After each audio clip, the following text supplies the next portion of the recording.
बच्चों, आज हम लोग क्लास 12 के मैट्रिक्स चैप्टर को पढ़ेंगे, अवयव को। सबसे पहले आइए हम लोग जानते हैं मैट्रिक्स होता क्या है। जब हम mn प्रकार के समुच्चयों को, जो या तो वास्तविक संख्या से बना होता है या सम्मिश्र संख्या से बना होता है या दोनों ही संख्याओं से बना होता है, जब उसको हम आयताकार विन्यास देते हैं तो उसको हम अवयव कहते हैं। जहाँ पर m जो है पंक्तियों की संख्या को दर्शाता है और m ऊर्ध्वाधर स्तंभों को दर्शाता है। जहाँ पर m गुणे n जो है अवयव की कोटि को दर्शाता है और उस अवयव में उपस्थित जो संख्या होती है उस संख्या को हम अव्यय कहते हैं। आइए मैं इसको क्लियर करता हूँ। जैसे मान लीजिए ये एक अवयव है और इस अवयव में ये जो संख्याएं हैं, ये संख्याएं इस अवयव के अवयव या एलिमेंट कहलाते हैं। और यह जो है, ये लाइन आप जो देख रहे हैं 1, 2 और 3, ये 3 लाइन जो है ये पंक्ति कहलाती है, यानी पंक्तियों की संख्या जो है 3 है। तो यहाँ m हो गया 3 और n क्या है, ऊर्ध्वाधर। जैसे ये एक स्तंभ हुआ, ये दूसरा स्तंभ हुआ और ये तीसरा स्तंभ हुआ, तो यानी ये n है स्तंभों की संख्या। तो n बराबर 3। और यहाँ जो है अवयव की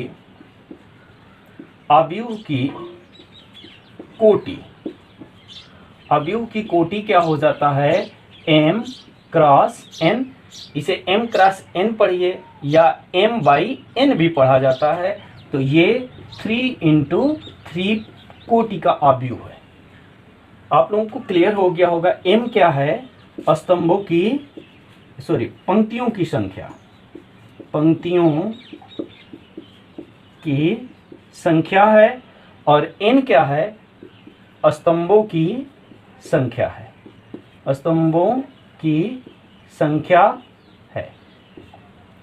तो अवयव जो है mn प्रकार के समुच्चयों को, जो वास्तविक संख्या हो सकता है, सम्मिश्र संख्या हो सकता है या दोनों संख्या हो सकता है, जब उसको आयताकार विन्यास देते हैं तो अवयव का निर्माण होता है।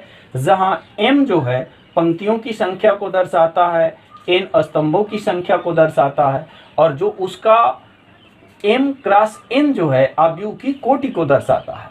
और अवयव के अंदर जो संख्याएं होती हैं वो प्रत्येक संख्या अवयव का एक अलग अलग ये एलिमेंट होते हैं, अवयव होते हैं। जैसे एक अवयव ले लीजिए a,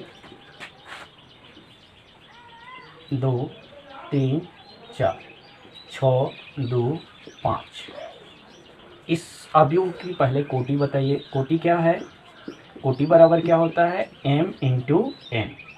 तो m कितना है, 1 और 2, इसमें 2 पंक्ति है तो 2 लिख दीजिए, इंटू स्तंभ कितने हैं, 1, 2 और 3, तो 3 हो गया। यानी अवयव a जो है उसका कोटि क्या है, 2 × 3 है। अगर इसमें पूछा जाए कि a11 कितना है, तो इससे पहले जो बताए थे a11 की जगह पर क्या है, 11 है।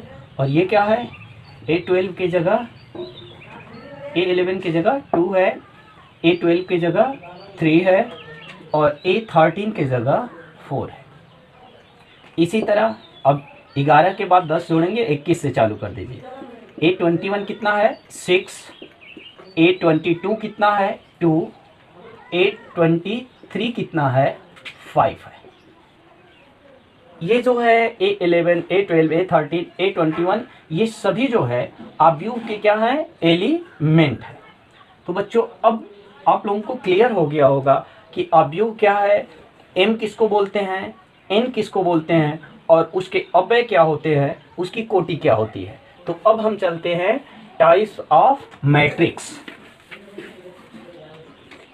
अवयव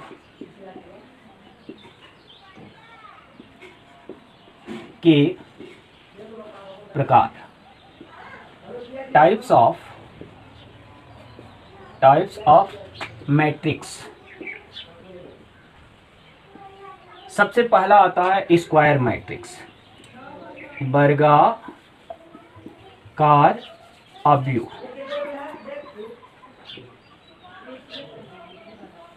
वर्गाकार अवयव क्या होता है? ऐसे अवयव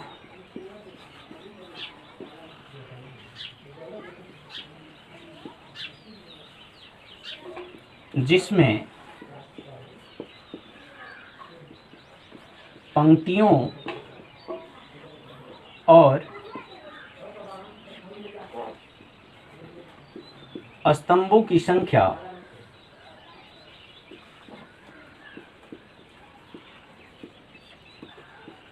समान होती है। जैसे कोई अवयव मान लीजिए भी, इसमें जितने पंक्ति होंगे उतने ही स्तंभ होंगे। मान लीजिए मैंने 2 और 3 लिख दिया, तो इसमें एक पंक्ति है लेकिन स्तंभ कितने हैं? 1 1 2, तो फिर यहाँ लिख दो 3 5। ये अवयव कुछ भी हो सकता है। देखिए इसमें 2 पंक्ति और 2 स्तंभ है, 2 पंक्ति 2 स्तंभ है, अर्थात m बराबर भी 2 है और n बराबर भी 2 है। अतः अवयव b वर्गाकार अवयव है। आप लोगों को समझ में आ रहा होगा। एक और एग्जांपल ले रहे हैं, जैसे मान लीजिए C 3/3 का बना दीजिए। 2 3 4 5 8 6 5 2 1। तो ये भी क्या है? वर्गाकार अवयव है, क्योंकि इसमें पंक्ति 1 2 और 3 स्तंभ भी है। यानी इसका ऑर्डर m इंटू एम या n इंटू n टाइप का हो तो वो क्या है? वर्गाकार। वर्गाकार अवयव के बाद आता है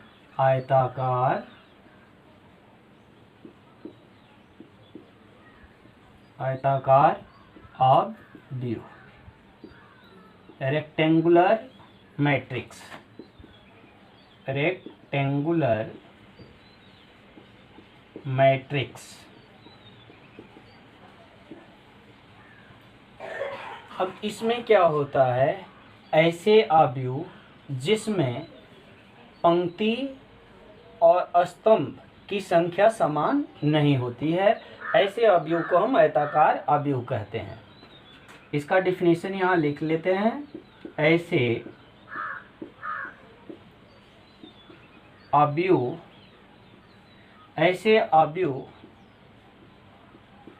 जिसमें m और n की संख्या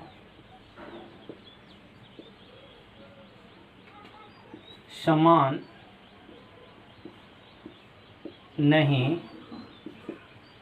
होती है, उसे आयताकार अवयव कहते हैं। जैसे कोई अवयव ले लीजिए A, यहाँ हम पंक्ति लिख ले रहे हैं 2 3 5 1 2 6। तो ये आयताकार अवयव है। क्यों? क्योंकि यहाँ m बराबर कितना है? एक पंक्ति 2 पंक्ति, तो 2 लिख दीजिए। और n क्या है? ऊर्ध्वाधर स्तंभों की संख्या, नंबर ऑफ कॉलम्स, तो 1 कॉलम 2 और 3। यहाँ हम देख रहे हैं कि इस अवयव में स्तंभ और पंक्ति दोनों की संख्या जो है समान नहीं है, तो इस प्रकार के अवयव को हम क्या बोलेंगे? आयताकार अवयव। अब अगला आता है पंक्ति अवयव।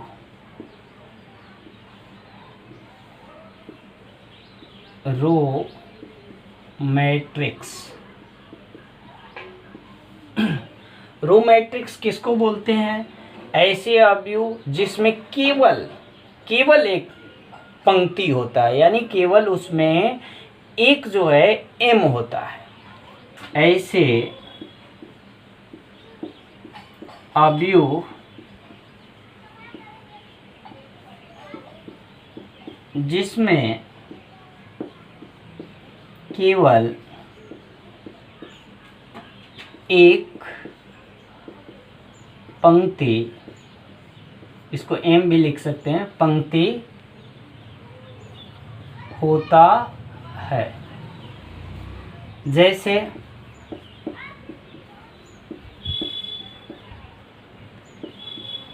मैट्रिक्स A 2 3 4, ये पंक्ति अवयव है, रो मैट्रिक्स है।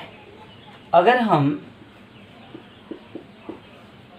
2 3 4 2 लिखेंगे तो ये जो है रो मैट्रिक्स नहीं है, ये क्या है, स्क्वायर मैट्रिक्स है, क्योंकि इसमें पंक्तियों की संख्या और स्तंभों की संख्या इक्वल है।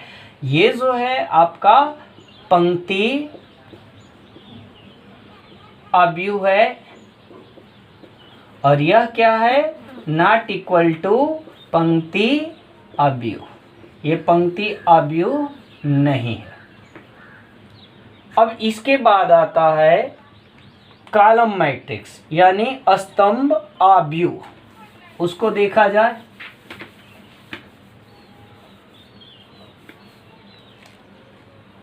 स्तंभ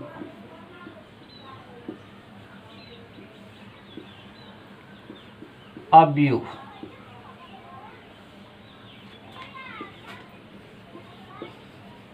कॉलम मैट्रिक्स, ठीक इसका भी डिफिनीशन पंक्ति अवयव जैसा है, उसमें केवल एक पंक्ति होता था, इसमें केवल एक स्तंभ होता है। तो इसको लिपिबद्ध करते हैं, ऐसा अवयव जिसमें केवल एक स्तंभ होता है, जैसे A = 2 3 4, यानी नंबर ऑफ कॉलम जो है एक होना चाहिए। इसमें एक कॉलम है और 3 पंक्तियां, पंक्तियां कितनी भी हो सकती हो, परंतु स्तंभ क्या होना चाहिए, केवल एक होना चाहिए। तो ये हमारा एग्जाम्पल रहा कॉलम मैट्रिक्स का। अब चलते हैं विकर्ण अवयव पर। विकर्ण अवयव, डायगोनल मैट्रिक्स।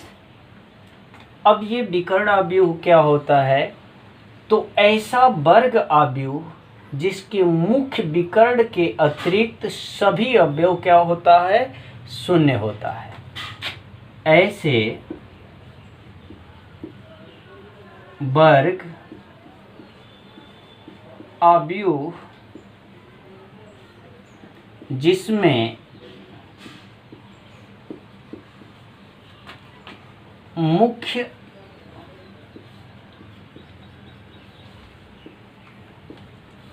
विकर्ण के अतिरिक्त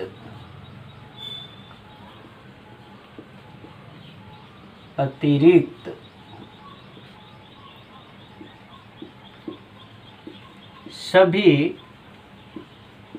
अवयव शून्य होता है। जैसे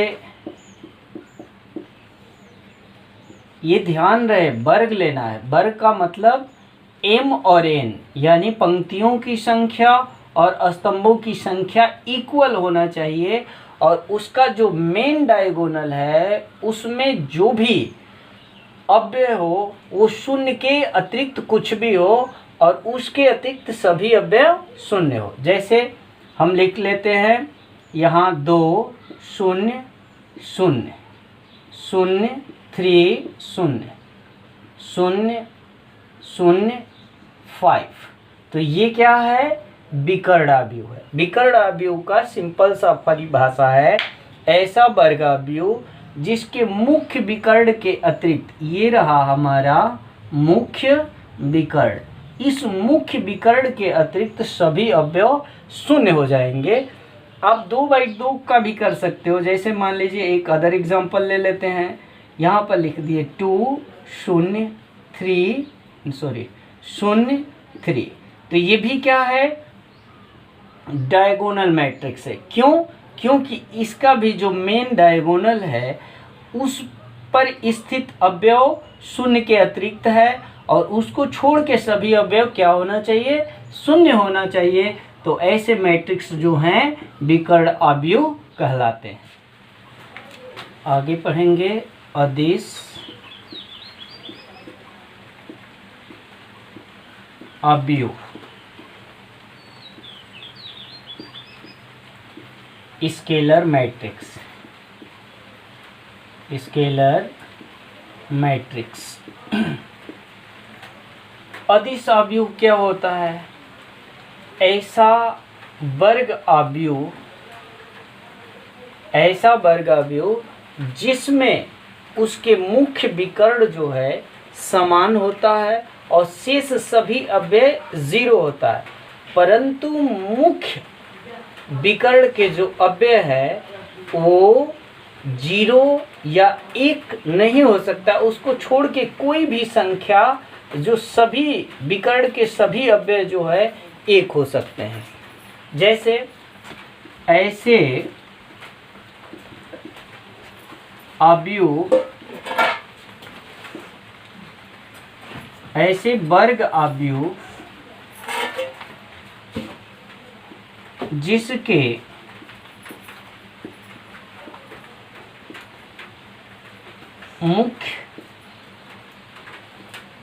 मुख्य विकर्ण के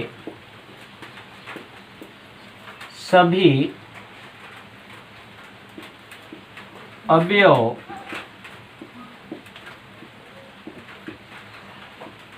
मुख्य विकर्ण के सभी अवयव समान हो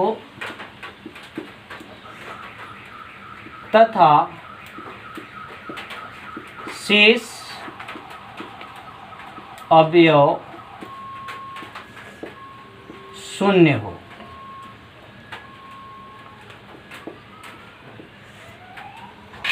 लेकिन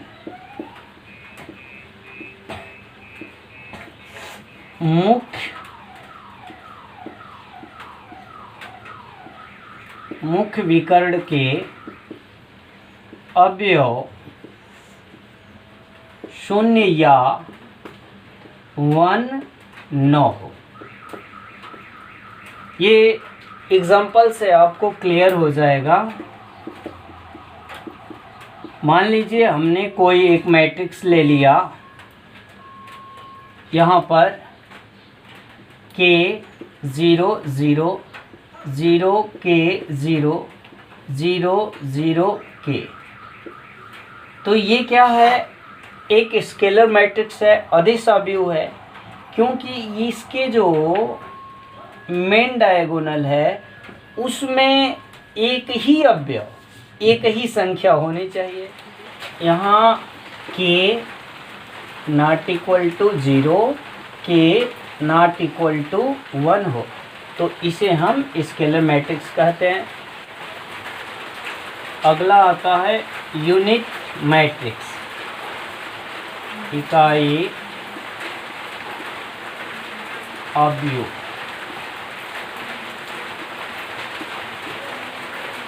यूनिट मैट्रिक्स, यूनिट मैट्रिक्स में क्या होता है? ऐसे अवयव जिसके मुख्य विकर्ण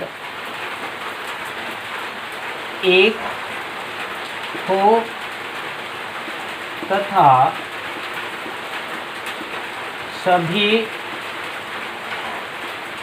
अवयव शून्य हो। इकाई अवयव क्या होता है? ऐसे अवयव जिसके मुख्य विकर्ण 1 हो तथा सभी अवयव शून्य हो, उसको हम यूनिट मैट्रिक्स बोलते हैं। एग्जाम्पल में ले लीजिए,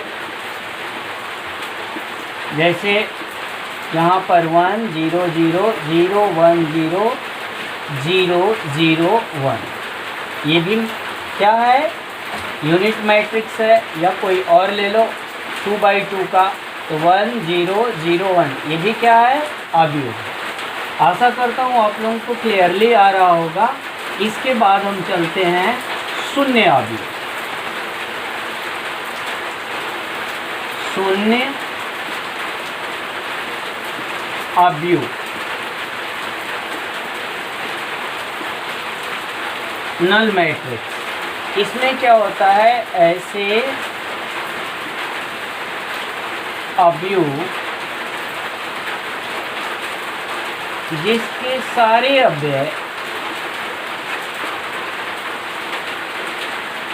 सारे अवयव शून्य हो।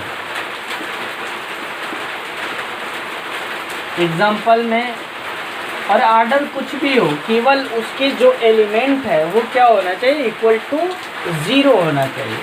जैसे A 0 0 0 0, ये क्या है, नल मैट्रिक्स है।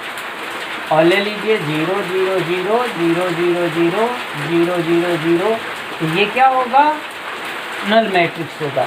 ये ध्यान रहे कि इकाई अवयव हो, विकर्ण अवयव हो, अदिश अवयव हो, उसमें आपको ध्यान देना है कि वो वर्ग अवयव ही होना चाहिए, यानी उसमें नंबर ऑफ रो और नंबर ऑफ कॉलम इक्वल होना चाहिए।